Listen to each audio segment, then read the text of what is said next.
Hey, welcome to the first of the How to Not Suck at Fighting series I'm going to do. In this one, I want to talk about two ways to suck at fighting. One of them is very aggressive, and the other is very wimpy. So let me give you some examples of them. You know that oh hell no feeling that people get when suddenly they're all stirred by emotions and they get really furious. They gird their loins for battle and they're ready to fight because no one should treat them the way they've just been treated, and they become really aggressive. And it's what I call exempt by contempt, which is you have so much hate for the other person and what they did. You have so much contempt for them that you suddenly feel exempt from ever doing what they did. For example, if I'm angry at someone for lying to me, all recollection of me ever having lied to anyone vaporizes because I'm all ready for battle and I don't care about anybody else. At that point, I think I'm the authority on fairness because I am fussing over fairness to me. It's a kind of a blindness that we get into, and it's understandable that we would, because feelings are incredibly convincing, especially the darker feelings, the feelings of disappointment, or like you've just stubbed your toe or something like that. You just get furious and the world closes in. And you close your eyes and you say, I'm not going to put up with this stuff. And you throw a tantrum. And one thing that happens during that is that you lose all self-doubt. You need to, because you're girding your loins for battle.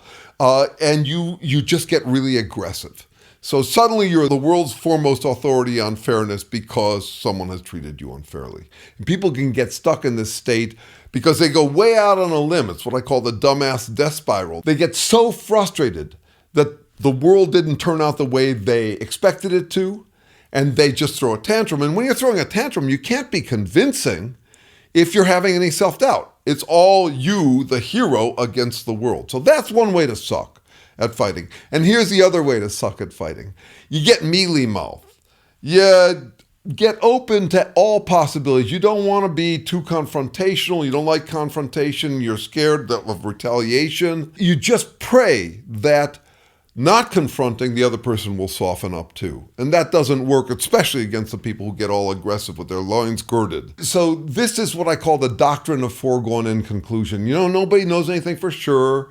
I may be wrong. And the other person, the aggressive person, is going to say, yeah, you could be wrong and you are wrong because I'm right about everything. So neither of those work very well. They both suck for fighting. And they're also often combined.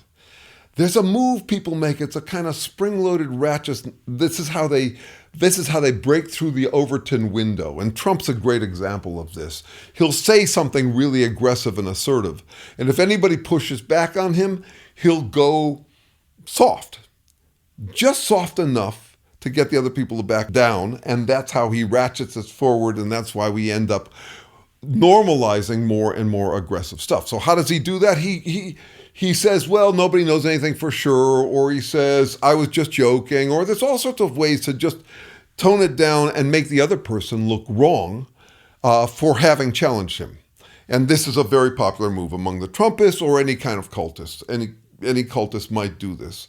So they're going from this, I'm right about everything, to the doctrine of foregone Inconclusion. Both of those methods suck, and they're often combined. So we're going to be looking for something between that, something that's not completely yang, the sort of assertion that you get from these people who brandish their swords and say, I'm the one who cuts the world. I know exactly what is right and what's true and what's honest and what's fair to me.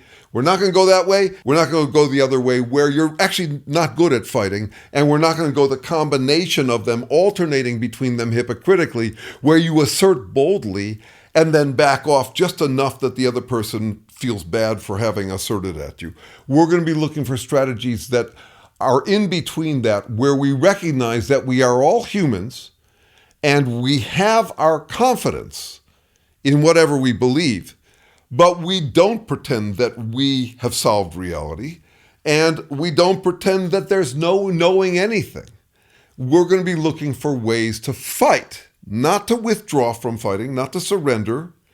This isn't about how to stop fighting. It's about how to not suck at fighting. And that's where I'll be focused in this series. Hey, if you like my content, please smash the subscribe, share, and like buttons. And no, I don't mean have sex with them. Jeez, what a dirty mind. And if you find yourself in circumstances where you suck at fighting, get in touch with me.